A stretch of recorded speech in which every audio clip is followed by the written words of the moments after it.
Le délibéré le jeudi 19 décembre à 13h30. Donc pour le délibéré, on saura les peines pour les 6 prévenus, dont Mathias Pogba. Donc aujourd'hui, la parole était à la défense. La mission des avocats, c'est disculper leurs clients, c'est un peu le travail de l'avocat, tout en reconnaissant statut de victime de Paul Pogba. Donc ils ont tous demandé la relaxe, tous même Rouge Danica, le cerveau de l'affaire. On va y revenir, mais pour Roujdan, ils n'ont pas demandé la relaxe. Pour le reste, oui, parce que le doute doit profiter aux prévenus. C'est une phrase qui a été prononcée par Maître Ruben, l'avocat de Mamadou. Donc le doute qui doit profiter aux prévenus, donc pour une relaxe pour tout le monde, sauf pour Roujdan, l'avocate qui n'a pas demandé cela, parce que pour le moment, il y a 8 ans ferme qui sont requis contre lui. Ce sera très compliqué de descendre jusqu'à une peine de prison avec sursis, voire pas de prison. Elle a tenu à donner une circonstance atténuante pour Roujdan, son client. C'est le seul qui a eu du sang versé parce qu'il a été braqué pendant l'été. Quelques mois après les faits, il a été braqué peut-être par les mêmes braqueurs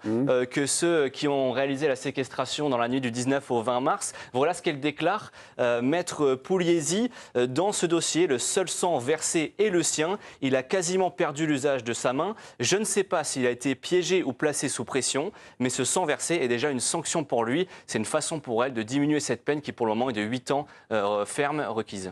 Paul Pogba, qui est absent du procès, avait déclaré lors de ses différentes auditions avoir coupé les ponts avec ses amis, ceux qui sont dans le box des accusés, depuis l'agression du 19 mars. Je ne les ai pas revus. Alors la défense, est-ce qu'elle a apporté, on va dire, les preuves du contraire, des contradictions de la version de Paul Pogba? Est-ce qu'ils ont glissé peut-être des éléments de doute?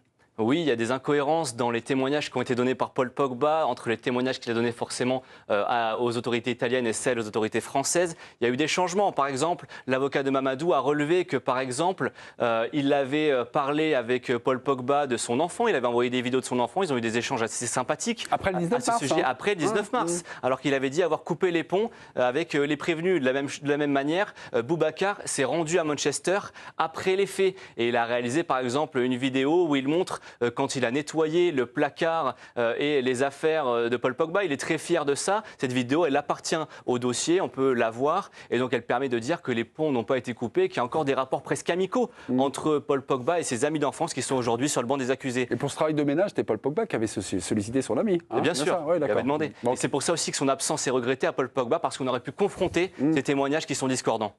Un procès qui passionne le grand public, un procès qui passionne et qui est peut-être résumé, on va dire, aux frères Pogba, le grand frère dans le box des accusés et le petit frère donc comme victime présumée.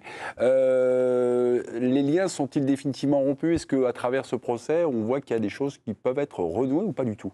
Le clan reste uni, c'est en tout cas la version de Maître Taboula, l'avocat de Mathias Pogba, qu'on va écouter. Il nous explique qu'il y a encore des liens qui sont très proches, notamment à l'image de la mère Yeo Moriba, la maman de Mathias et de Paul, qui vient à chaque fois dans le même groupe que Mathias Pogba pour matérialiser cette union. On va écouter justement Maître Taboula.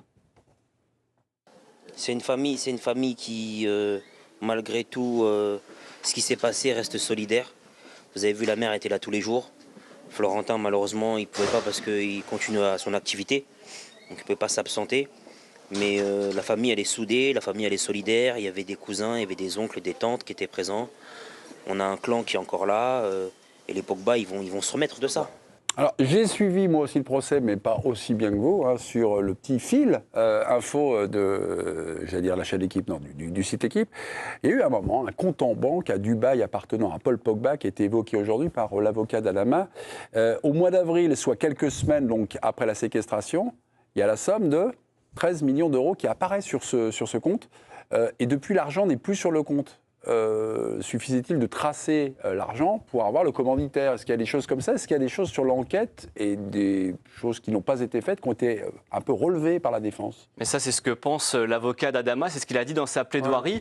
Ce virement de 13 millions d'euros, il aurait dû être étudié par la justice, parce qu'en fait, 13 millions d'euros, ça correspond au montant qui est réclamé dans la séquestration par les braqueurs cagoulés à Paul Pogba dans cette nuit du 19 au 20 mars. Mais finalement, ce virement, il il passe d'un compte de Paul Pogba à un autre compte de Paul Pogba, un compte à Dubaï. Derrière, on ne peut plus tracer où cet argent est parti, mais on ne sait pas plus de choses sur ce compte-là. De la même manière, on découvre aussi qu'il y a un compte, sur un compte allemand, un compte de Paul Pogba, il y a 33 millions d'euros de découverts. Donc tous ces éléments-là auraient pu être creusés parce que finalement, il y a de l'argent qui est tracé. Et il a même évoqué la piste qui dit que cet argent aurait pu aller jusqu'au grand banditisme. Donc finalement, que l'affaire qu'on juge avec 6 prévenus qui ne ressemblent pas à des grands bandits, finalement, ce n'est peut-être pas là qu'est le procès. Il y a une déclaration justement de Maître Morand-Laoisi au sujet de cet argent. Il nous dit il y a 33 millions d'euros qui disparaissent, 13 millions d'euros de virements, et ça n'étonne personne. Les preuves, on n'est pas allé les chercher, mais même son conseiller patrimonial qui a été interrogé ne comprend pas ces montants. Il y a les procureurs qui n'avaient pas fondamentalement convaincu beaucoup de choses sur des interprétations et pas des faits. Le ministère public a-t-il pris un raccourci, finalement, entre vivre au crochet d'une star, ce qui peut être, on va dire, moralement un peu condamnable, le côté un peu parasite, on vit sur le gros salaire de Philippe Sansfourche, de tous, chroniqueur de l'équipe du soir, mais monter à raquette à 13 millions, voilà. Est-ce que c'était aussi un peu ça, la ligne de défense des avocats? Totalement. Pour Maître Harir, l'avocat de Boubacar, il y a une grande différence entre les prévenus qui sont là sur le banc des accusés et les grands bandits qui ont peut-être fomenté cette séquestration. On va l'écouter. Il estime qu'il y a 2 mondes, justement, dans ce procès. Nous sommes convaincus que nos clients n'ont rien à voir avec ces faits criminels. Il y a 2 salles, 2 ambiances dans ce dossier-là. Il y a d'un côté des amis qui ont toujours accompagné Paul depuis leur plus tendre enfance, alors que Paul était même désargenté, qu'ils ont pu faire de nombreux sacrifices pour Paul, qui ont toujours été là pour lui, et qui à un moment donné se disent que possiblement ils peuvent avoir ce retour de la part de Paul Pogba, qui peuvent obtenir peut-être quelques faveurs de sa part, mais des faveurs qu'ils ont toujours pu obtenir sans extorquer, sans lui mettre de pression, sans le contraindre à quoi que ce soit. Paul Pogba a toujours déclaré que l'ensemble des virements ou les dons qu'il faisait à ses différents amis, il le faisait spontanément pour pouvoir les aider parce qu'il les aimait et parce qu'il était reconnaissant de tout ce qu'ils avaient pu faire pour lui. La présidente a terminé, on va dire, cette journée en invitant tous les prévenus à s'exprimer, à donner leurs sentiments personnels, si vous avez un dernier mot, quelque chose comme ça. Qu'est-ce que vous avez relevé? Parce qu'il y a des gens qui sont revenus, notamment Mathias. Mathias, notamment, qui a voulu exprimer son pardon, son amour pour son frère. Il a voulu rappeler qu'il a été manipulé aussi, c'est ce qu'il avait dit pendant l'audience. Il dit qu'il a été manipulé par Roujdan. Mais on retient aussi ce qu'ont déclaré Boubacar et Mamadou. Ce sont parmi les prévenus les 2 amis les plus proches de Paul Pogba. C'est ceux qui ont vécu avec lui à Turin, à Manchester, pendant qu'il jouait dans ces clubs-là. Ils ont eu des rôles d'homme à tout faire dans son quotidien. Et justement, il y a une déclaration qu'ils ont tous les 2 donnée. Ils disent « Paul Pogba aura toujours une place dans mon cœur ». Ils ont tenu à donner cette preuve d'amour. Et justement, Maître Harir revient justement sur cette preuve d'amour qui est donnée par un de ses clients, Boubacar, et il estime que c'est logique et attendu de la part de son client de dire ces mots-là. Il a toujours eu un amour incommensurable pour Paul, un amour fraternel qui est partagé, je pense, de la part de Paul. Et c'est d'ailleurs pour ça que Paul envoie des messages par personne interposée, notamment au mois de juin, en disant qu'il est convaincu que Boubacar Camara est absolument innocent et qu'il n'a absolument rien à voir avec ça. Cet amour perdurera, je l'espère. Cet amour continuera, je l'espère. Cette amitié, cette fraternité entre ces 2 personnes pourra, j'espère, reprendre le cours normal de leur amitié. Fin donc du procès Pogba. Le verdict, ça sera le 19 décembre, le jeudi 19 décembre. Jeudi 19 décembre. Vous avez vu à peu près cette journée expliquée, racontée, résumée par Jérémy. Aujourd'hui, cette parole était à la défense. Donc voilà, il y a eu hier les 2 procureurs. Vous avez des commentaires à faire sur cette affaire, les amis? Moi, la question que je me pose et que j'ai envie de lui poser, puisqu'il a suivi le procès, c'est est-ce qu'on y voit plus clair en fin de procès qu'au début? Parce que c'était super nébuleux et j'ai l'impression qu'on sort d'une semaine de procès, c'est toujours aussi nébuleux.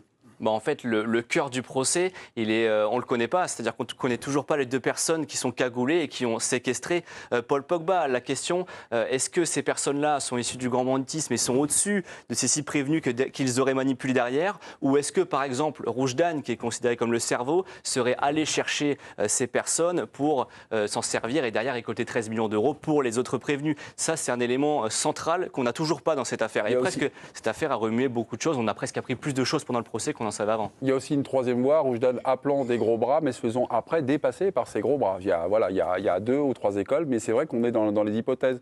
J'ai l'impression, en écoutant cette journée, que les avocats, donc, je sais pas, vous prenez ça un peu pour du vélo, vous faire... un procès d'un environnement malsain, un environnement qu'on connaît bien. Hein. On a tous travaillé sur du foot, ou on travaille encore sur le foot. T'as l'impression d'avoir affaire à des pieds nickelés qui, à un moment, ont besoin d'argent. Parce que ce qui est intéressant aussi dans l'enquête, c'est le focus sur les comptes en banque de tous ces prévenus. Il n'y a rien, il n'y a pas d'argent, ils n'ont pas d'argent. Paul Pogba était... leur financier, le banquier, était celui qui leur permettait de vivre correctement. Et j'ai l'impression, en ayant lu les papiers à droite à gauche, qu'à un moment, Paul Pogba a dit stop, quoi. La relation... Donc, quand votre employeur, votre financier dit stop et que vous vous retrouvez sans rien, parce qu'ils avaient aussi, grâce à Paul Pogba, un train de vie plutôt élevé, et du jour au lendemain, vous vous retrouvez... Les comptes sont des chiffres, hein. Tu parlais des comptes en banque, on peut parler des comptes en banque de Mathias Pogba, des prévenus, ils ont rien. Donc sans rien, ça veut dire que c'est quand même difficile à vivre. Donc ça veut dire bon, que moi tout j'entends, ils ont demandé la relax. Très franchement, il y a bien des gens qui ont braqué Paul Pogba, qui ont organisé ce simulacre de pression dans cet appartement de Seine-et-Marne. Bon, là, si tout le monde ressort libre et sans condamnation, ça me paraît un peu étonnant quand même. La relation de Paul et ses amis s'est construite sur la culpabilité de celui qui avait réussi. C'est ce qu'indique maître Sarah Mdili, avocate de Paul Pogba. Il devait payer pour cela, mais la poule aux œufs d'or ne répondait plus, alors ils ont monté un gros coup. Le voilà. Il n'y a toujours pas les noms, il n'y a toujours pas ça. On peut penser que ce sont les gens qui sont dans le box des accusés. On ne paie plus, ça nourrit du ressentiment. Ça, c'est la partie du procureur.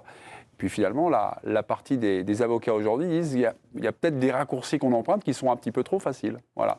Souvent, quand un procureur charge à un prévenu, l'avocat du prévenu dit que le procureur a une vision complètement erronée de l'affaire et commet des raccourcis. C'est ce qu'est le cas. Voilà. Et ça, c'est assez classique. Plutôt. C'est quand même très rare de voir un avocat de prévenu entièrement d'accord avec le ministère public, quand même.